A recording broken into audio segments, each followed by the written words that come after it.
Bonjour à tous, dernier CQFR de la semaine, mais un CQFR intéressant, je pense vraiment aujourd'hui, parce qu'il y a eu beaucoup de matchs cette nuit, il s'est Mm. passé pas mal de trucs, il y a beaucoup de performances à décrypter, notamment de performances françaises, Shai. Euh, la plupart des Frenchies ont été bons cette nuit, Ouais. avec lequel tu veux commencer?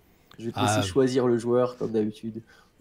en fait, c'est les deux qui ont été le plus impressionnants, c'est ceux qui avaient déjà été bons depuis le début de la pré-saison, c'est-à-dire Kylian Hayes et Bilal Koulibaly. Mais après, je suis peut-être trop client des highlights, mais le contre que Bilal Koulibaly met sur McGowan à deux mains, plus sa performance défensive qui promet encore beaucoup, je pense, parce que dans un premier temps, on l'a bien identifié, ça va surtout être un très très fort joueur défensif.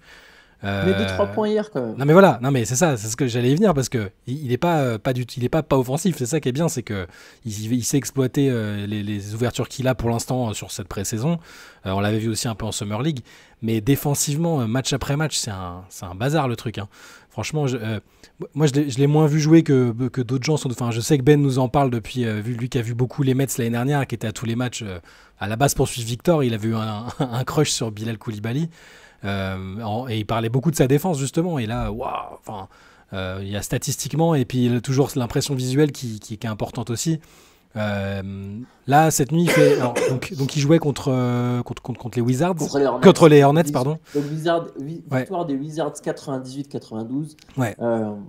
12 points, 5 rebonds, 4 interceptions, un contre, mais en réalité, il en fait même deux. Il y en a un qui ne lui ont pas Mm. compté, ou alors ils l'ont peut-être mis dans les styles, mais il y a un autre contre sur PG Washington.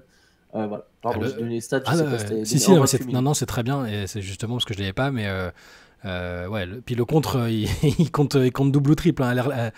On va essayer de vous le mettre dans la vidéo parce qu'il est magnifique. Et, et je l'ai déjà dit l'autre jour, mais ce qui est intéressant aussi, si vous n'avez pas vu le match entier, même ou si vous n'avez pas vu de highlight, c'est aussi le ressenti des gens qui suivent l'équipe au quotidien, les insiders, enfin l'impression qui est laissée, c'est pas franco-français, quoi. C'est ça qui est intéressant, c'est que les gens remarquent, ils ont déjà remarqué que Bilal était pas du tout en retard sur, sur le reste de l'effectif. Et ça, c'est super intéressant. Donc ouais, moi, c'est lui qui m'a le plus marqué sur ce que j'ai vu des matchs de cette nuit. Mais non seulement il n'est pas en retard, mais en fait, je pense que c'est lui l'attraction de la pré-saison des Wizards. Et Mhm. c'est encore une fois, c'est pas une histoire du fait qu'il est français.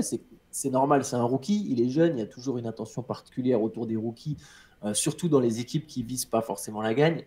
Mais là, lui, il est tout de suite très actif. Il y a un truc qui me marque chez lui, c'est qu'il doit faire 1m98, 1m99, mais tu as l'impression qu'il fait facile 5 cm de plus. Il a des longs bras, il Ah, est il est long, hein. costaud. Ah ouais. Il est capable. En fait, on sent déjà le potentiel d'un mec qui va être capable de bloquer poste 1 à 4. Pas 5, parce qu'il ne faut pas abuser, mais Mhm. poste 1 à 4, il va pouvoir être là. Pas tous les 4 non plus, bien sûr. Ouais. Mais c'est tout de suite une polyvalence défensive comme ça, c'est ultra valuable. Sachant que voilà, il met 12 points, il met ses 12 points, il met ses 3 points, c'est un mec qui va marquer sur des cuts, il n'a pas peur. Euh, j'ai l'impression c'est très tôt, mais il y a des vraies possibilités en NBA de se frayer un rôle pour Bilal Koulibaly. Il faudra voir son développement évidemment. Mais en tout cas, là, même après 2 matchs de pré-saison, je suis quasiment convaincu qu'il sera dans le 5 pendant la saison régulière, au moins au début. Mhm. Et s'il ne se foire pas, je ne vois pas pourquoi il perdrait sa place. Il ne sera pas toujours clinquant offensivement, ça c'est sûr, mais défensivement, il fera les efforts chaque soir. Il va aller ramasser quelques miettes. Là, s'il met 6-7 points, sachant que c'est une estimation assez Ouais, basse, basse, 6-7, ouais. Mhm. ça me semble plus que plausible. 6-7 points en défendant fort pour sa saison rookie, en fait, c'est déjà, il va taper dans l'œil de ses coachs, etc., de ses coéquipiers. Il est en train de gagner le respect de ses coéquipiers, Il est d'ailleurs. déjà, il est déjà apprécié de toute façon, ça on l'a vu même pendant la prépa. Le fait que Jordan Poole ait voulu se mettre à côté, enfin ait déplacé son casier pour se mettre avec lui, tu sens qu'il les gens autour se rendent compte qu'il a pas été pris aussi haut pour rien, je pense.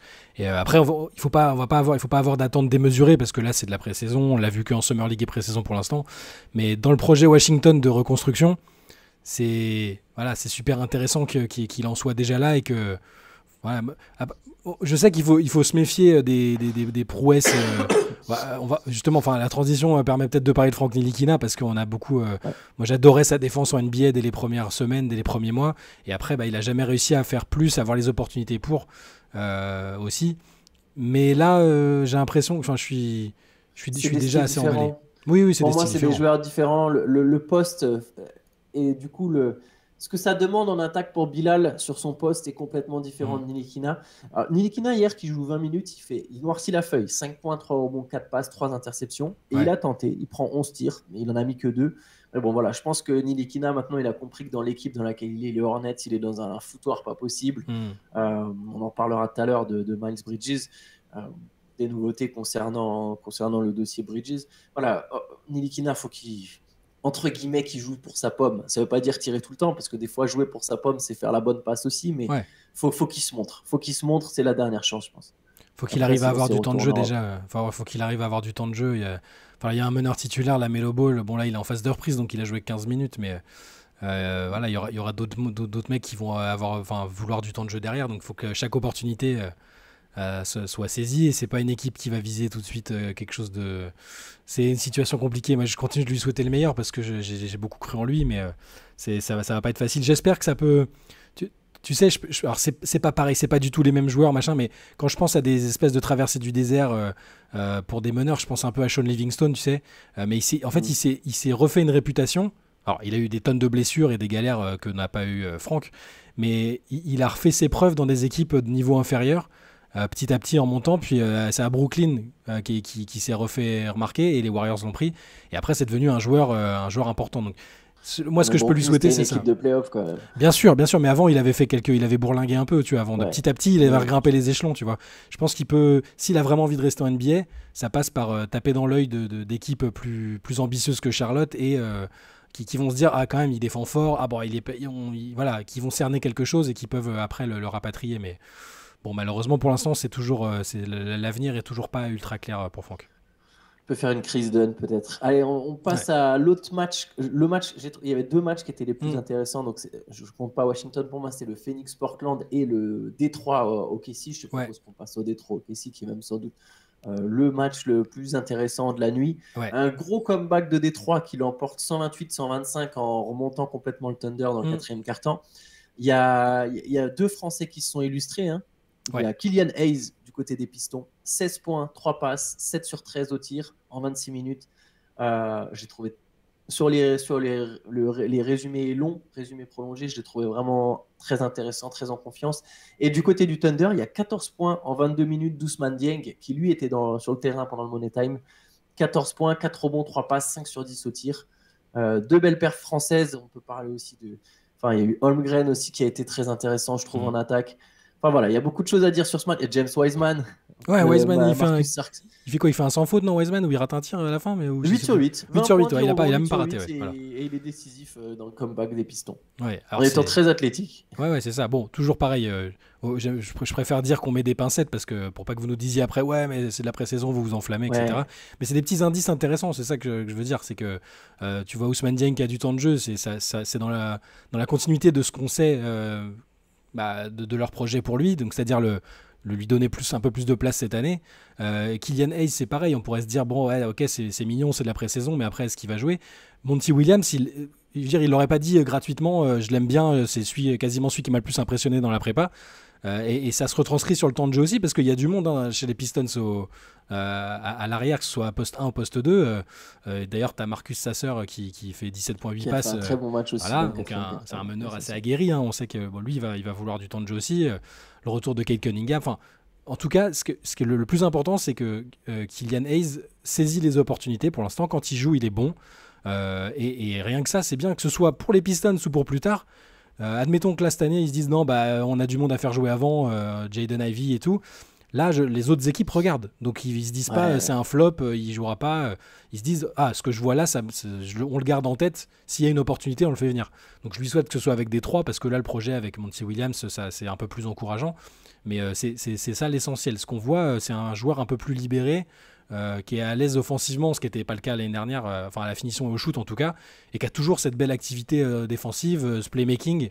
Voilà, c'est donc 26 minutes propres et on espère pourvu que ça dure. Je le trouve très en confiance et je le trouve très affûté.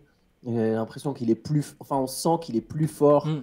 physiquement, peut-être même mentalement. Je dirais que même le mental est palpable que par. forcément en comparaison de son arrivée en NBA. Mais même par rapport à l'année dernière, j'ai l'impression que c'est dans le prolongement, mais qu'il y a quelque chose. J'espère qu'il aura l'occasion de le montrer, comme tu as dit. Mais là où je suis d'accord avec toi, c'est que je pense que les autres équipes regardent. Et Killian Hayes n'est clairement pas un bust. C'est un arrière, meneur arrière qui a la possibilité de défendre fort et d'aller mettre quand même des points, de créer du jeu. Il sera relancé d'une manière ou d'une autre par une autre équipe si ça ne marche pas à Détroit. Mais d'ailleurs, petite indication, depuis le début de la pré-saison, c'est que 2 matchs et c'est de la pré-saison, Jaden Ivey n'a pas été lancé une seule fois dans le 5 par Monty Williams. Je trouve ça assez étonnant, c'est quand même un joueur très prometteur, mais pour l'instant, il ne le met pas dans le 5. Killian Hayes, lui, a été dans le 5. On verra si sur les autres matchs ça change. Ouais. Mais ça, c'est pour l'instant. Pour Ousmane Dieng, et pareil, je le trouve super long. Pareil, lui aussi, j'ai l'impression qu'il a grandi, il a grandi, s'est renforcé. Il a grandi. Il est super long et c'est un profil très intéressant pour le Thunder. On peut parler de Ousmane Dieng, mais j'ai aussi envie de parler de Chet Holmgren, moi. Ouais. Alors, il fait 4 sur 11 au tir, mais il y a des paniers où tu sens qu'en fait, offensivement, il est déjà fort, quoi. Il a une belle mécanique à 3 points. Il en met qu'un seul, je pense, de 3 points. Ouais, il met 1 sur 4. C'est sur une passe de Micic, d'ailleurs, qui lui ressort la balle.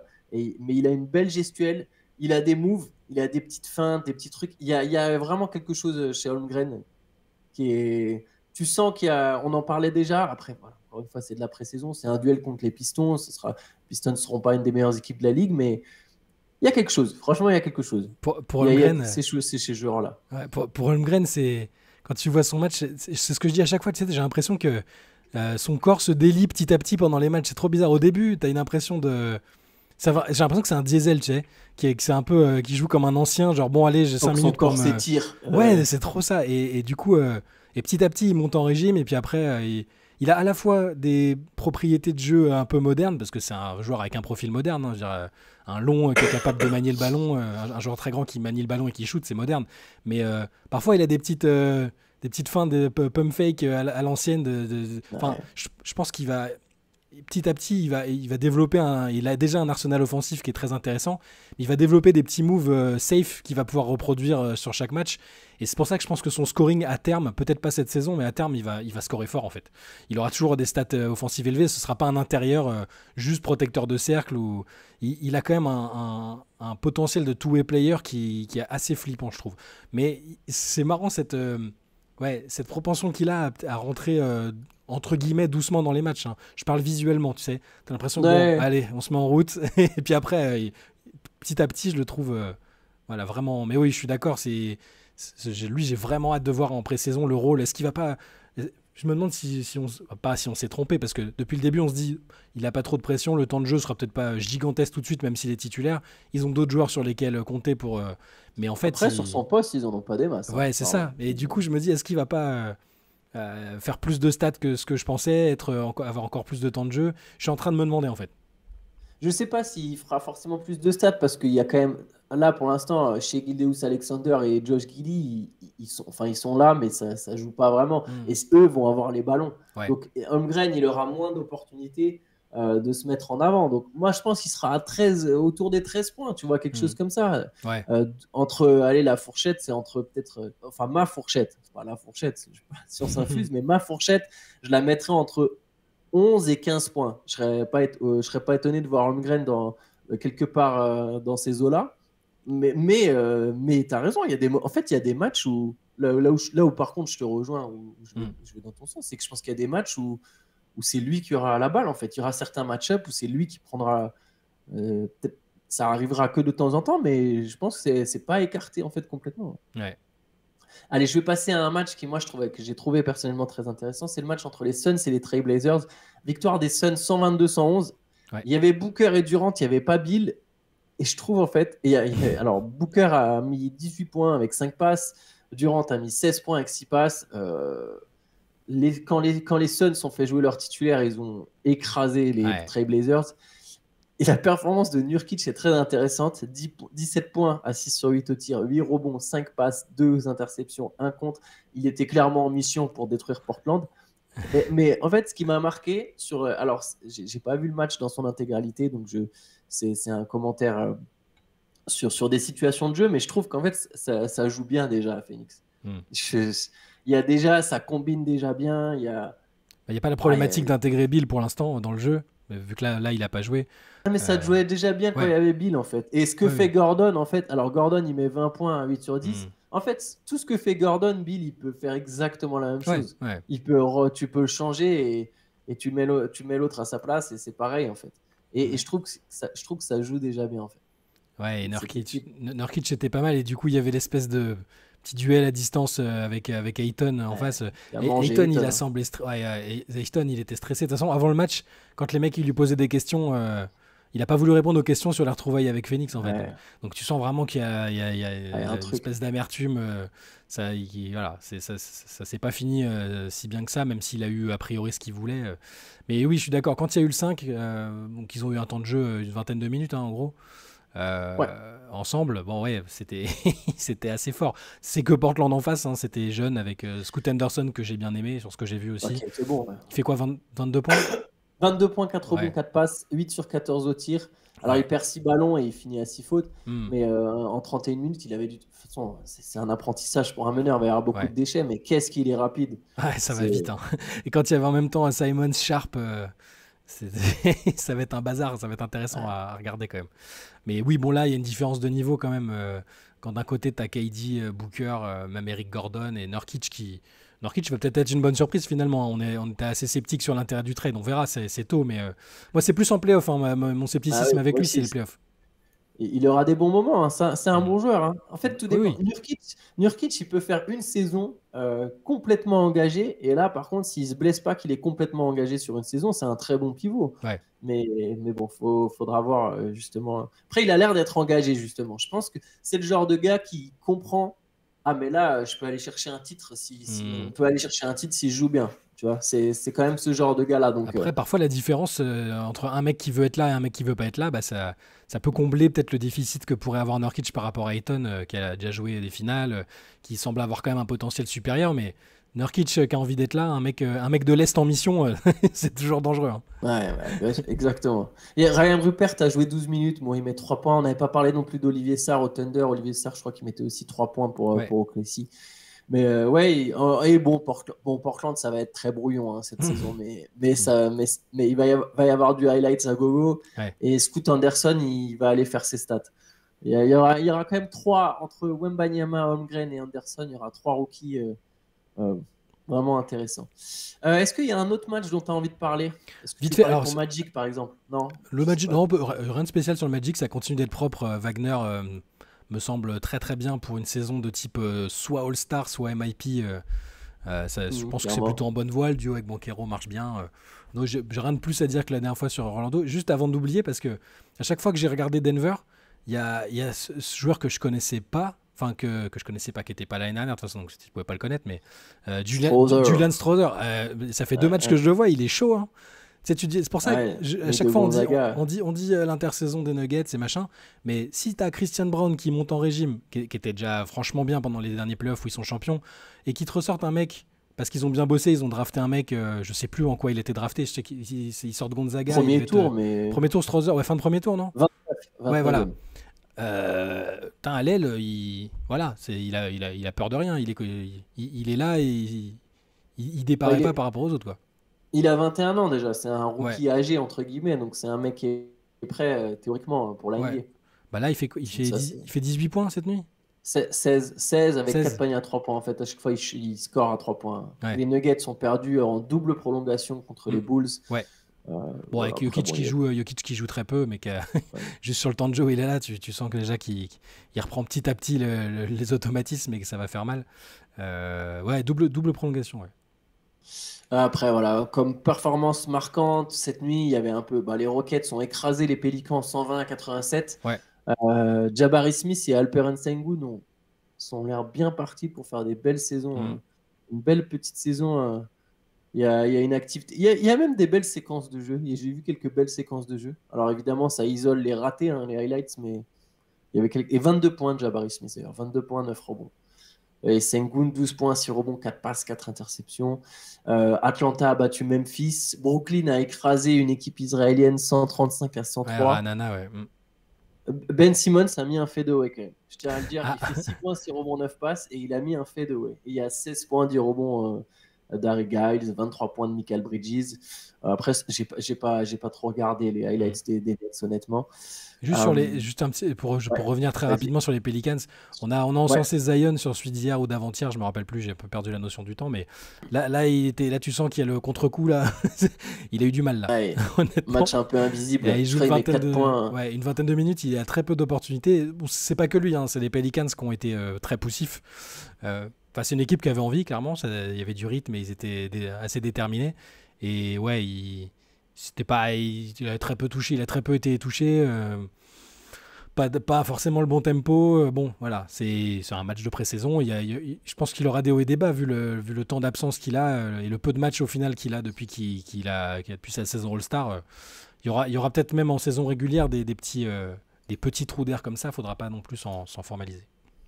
Yes. Voilà, bon, de toute façon, c'est la remise en rythme pour Oui. Zion. Laissons les matchs de côté et passons donc du coup à Miles Bridges parce qu'hier, on avait déjà parlé dans le CQFR d'hier le matin, on n'avait pas encore les détails, Ouais. mais on avait donc évoqué le fait que les Hornets venaient d'être mis au courant euh, d'un incident qui remontait à janvier, Mm. c'est-à-dire que Miles Bridges avait enfreint j'ai oublié La, me- encore une fois le mot en français. la mesure d'éloignement. Voilà, la Toi, mesure t'es un d'éloignement de mec des son séries ex-compagne. américaines, restrictive order. Voilà. Exactement. Ouais. Mais oui, mesure Et, d'éloignement, ouais. et donc voilà, on sait qu'il y a des conséquences éventuellement avec la justice, des conséquences avec la NBA, des conséquences avec les Hornets, mais on n'avait même pas idée des détails. C'est-à-dire que là, on a alors les détails supposés. Mm. Il faut quand même. Mais c'est dans un rapport de police. Voilà, exactement. C'est pas des gens c'est pas des témoins qu'on vu visiblement. Enfin, Voilà, tous les médias US ont obtenu, notamment le média qui couvre l'affaire depuis le début, de WCSO-TV, je crois. Je me souviens plus, il faudrait que je regarde. Mais c'est un rapport voilà, officiel. Donc même si il y a toujours des présomptions d'innocence et des choses comme ça, c'est pas bah oui, juste c'est l'inverse. c'est pas une simple rencontre fortuite où il a revu son ex et où il s'est rien passé quoi. C'est ça le Ouais. truc. Bah, est-ce que tu veux que je te laisse, je te laisse donner les Je peux détails? dire, en Vas-y. gros, ce qu'il y a dans le rapport, c'est que donc, alors, je crois visiblement que c'était lors un échange de garde avec les enfants. Il y a un truc où je sais pas s'ils devaient les récupérer ou si c'était l'inverse. Normalement, ils doivent C'est limiter ça. les contacts. Et donc, je sais pas comment ça s'est fait, mais ça s'est conclu par, comme c'est décrit dans le rapport, Miles Bridges qui lance des boules de billard en direction de la voiture de son ex-compagne, endommageant le pare-brise, hein, ce qu'on avait déjà dit hier, et avec les enfants dans la voiture. C'est il avait déjà eu, enfin, la circonstance aggravante des violences conjugales dans un premier temps, c'était que c'était fait devant les enfants. C'est-à-dire que c'est très mal dans tous les cas, mais là, c'est aussi pour ça qu'il a quand même pris 3 ans avec sursis, de probation, machin. Et en janvier, il avait dit, on a le droit à une seconde, j'ai le droit à une seconde chance, je vais rectifier ça et tout.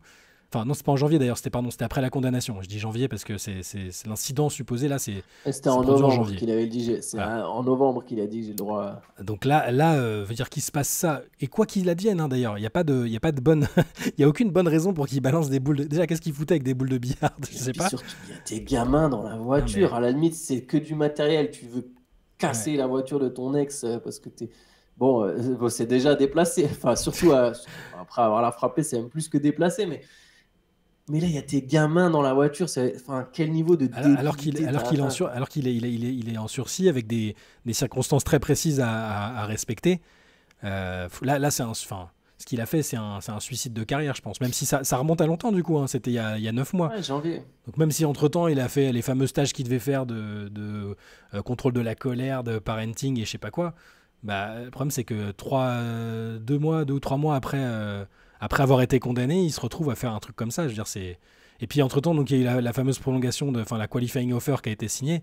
Là, je pense qu'avec les éléments là, s'ils sont confirmés, hein, gardons des pincettes, mais franchement, de ce qu'on a vu, et vu que les médias qui le relayent, tu as du ESPN et tout, je pense qu'on va pas revoir Miles Bridges en NBA avant un petit bout de temps. À mon avis, les Hornets, le contrat va s'annuler. Enfin, qui va vouloir le relancer à court terme, je vois pas là, franchement.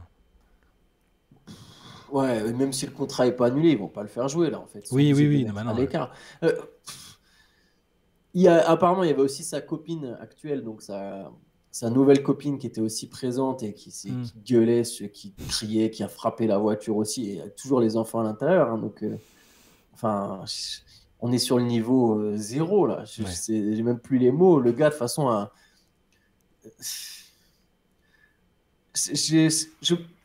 fait, sa place, c'est pas qu'elle est pas en NBA, c'est qu'à un moment, il faut qu'il y ait faut qu'il y ait un boulot de la justice. Et si effectivement, lui, quand même, pour vous donner ses réactions, il a mis une photo de Johnny Depp en Ah oui, profil sur d'accord. Instagram ou sur Twitter. C'est pour ça que je dis que pour l'instant, c'est supposé, parce que j'imagine que lui va donner une toute autre version. Ouais.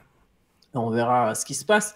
Mais bon, lui, il se considère du coup innocent, victime d'un complot de son ex, quoi. C'est comme ça qu'on peut interpréter la photo de Johnny Depp en profil, en avatar d'Instagram ou de Twitter. Les Hornets, ils doivent juste le mettre à l'écart à un moment. Ça, de toute façon, ça devient, c'est pas, tu peux pas tolérer. Genre, tu sais, en plus, t'imagines, tu repenses à tous ces coéquipiers qui étaient là, la Team Cook. Ouais, il a été accueilli à bras ouverts, hein, donc Franchement, j'espère vraiment pour lui et pour les Hornets que c'est effectivement un énorme truc bidon, mais j'y crois pas. Enfin, les détails, qu'est-ce qui est, les détails. les boules de billard, le pare-brise éclaté, c'est quand même. J'imagine que la police a quand même mené une enquête, elle allait voir la voiture. Alors il va dire quoi? Que c'est sa femme qui l'a pété toute seule, la voiture, après quand lui était parti, que tout est faux. Enfin, je sais pas, c'est bizarre. Ouais, Bon, on mais. verra, hein. Il y a présomption d'innocence, mais de toute façon, ce qui est sûr, c'est qu'il a déjà été. Il y avait déjà les faits de mai 2022, c'était déjà trop en fait. Ouais. Tu frappes ta nana devant tes gosses. En fait, c'est déjà trop loin Bah oui. et bon. Ouais, Je voyais beaucoup de gens aussi en réaction à ce truc-là. Parce que t'as Dylan Brooks Dylan Brooks a pris $25 000 pour la faute dans l'entrejambe de Daniel Theis, je crois. Et il mettait en lien le peu de sanctions entre guillemets parce qu'il a été suspendu Bridges, mais il a vite été réintégré et tout le monde l'accueille à bras ouverts à Charlotte. Et ils ont mis un peu en perspective les sanctions de la NBA contre certains joueurs, financières ou non, et celles que Bridges a reçues. Donc là, la NBA, elle est attendue au tournant aussi. C'est-à-dire que le gars, il en fera un sursis. Il y a des nouveaux signes de violence. Au bout d'un moment, enfin, ça va, quoi. Je pense que, aussi talentueux soit-il, parce que peut-être que ce qui rend la chose difficile pour Charlotte, c'est qu'il l'envisageait comme un membre important de leur futur. C'est un excellent joueur de basket, hein. Mais bon, au bout d'un moment, faut limiter. Je pense qu'on aura des updates prochainement là-dessus, hein. Ça va pas. On vous tiendra au courant, Ah évidemment. bah, c'est simple, la saison commence le 25 et les Hornets, ils vont forcément prendre une décision avant, en fait. Ou en tout cas, en attendant, ils vont pas le faire jouer. Ouais. Je pense qu'ils vont pas prendre le risque. Eux, c'est fou que ce soit un risque pour l'image, que ce soit même pas juste le code moral ou c'est juste pour leur image, en fait. Ils vont pas vouloir mettre Bridges sous un maillot des Hornets. Ah non, c'est sûr. C'est... Mais bon, après, si c'est avéré, Mm. si les faits sont avérés, bah ouais, moi je suis pour que ce mec-là il vienne plus en NBA. Alors c'est toujours spécial ce que tu te dis, c'est quand même quelque chose qui est du domaine privé et ça as une sanction au travail. Tu vois, dans d'autres jobs ça marche pas, malheureusement ça marche pas comme Mm. ça. Mais faut que ça envoie un message en fait. Faut Bien que la sûr. NBA elle envoie un message en mode mais arrêtez de vous comporter comme des trous du cul. Désolé, passez-moi Mm. l'expression, mais et voilà, vous avez l'opportunité de jouer dans une ligue où vous gagnez des millions de dollars. Vous pouvez justement mettre les vôtres à l'abri pendant des décennies et des décennies. Saisissez cette chance et voilà, au moins. Enfin, tu vois, les coups à la Jamorant, alors Jamorant c'est encore autre chose, et à la Jamorant qui a quand même démonté un gamin, hein, Mm. enfin un adolescent. Alors c'est moins grave que Miles Bridges, mais ça reste grave en fait. Bah, évitez ce genre de conneries, quoi. Mm. Enfin bon, voilà, bref, c'était le message bienveillant, tu sais, le truc, ne tapez pas, Ne frappez pas des gens. ne frappez pas des gens. Non, pas enfin bref, ça c'est du bon sens. Bon, allez, on va se laisser Ouais. là-dessus. On se retrouvera. C'est une super note de fin. Antoine Pimel vous dit de ne pas frapper les gens. Soyez gentils les uns avec les autres. Mais bref, bah, pensez, abonnez-vous à la chaîne Reverse et mettez et activez la cloche aussi. Tant que j'y suis, si jamais vous pouvez m'écouter. Et Et précommandez le MOOC. précommandez le MOOC et le monde ira mieux. Non, mais bon, voilà, sur cette note un peu ironique, passez quand même une bonne journée. Ça, je vous le souhaite sincèrement. Et on se retrouve lundi pour un CQFR du week-end. Yes. Bon week-end et à lundi. Yes. Ciao à tous. Ciao.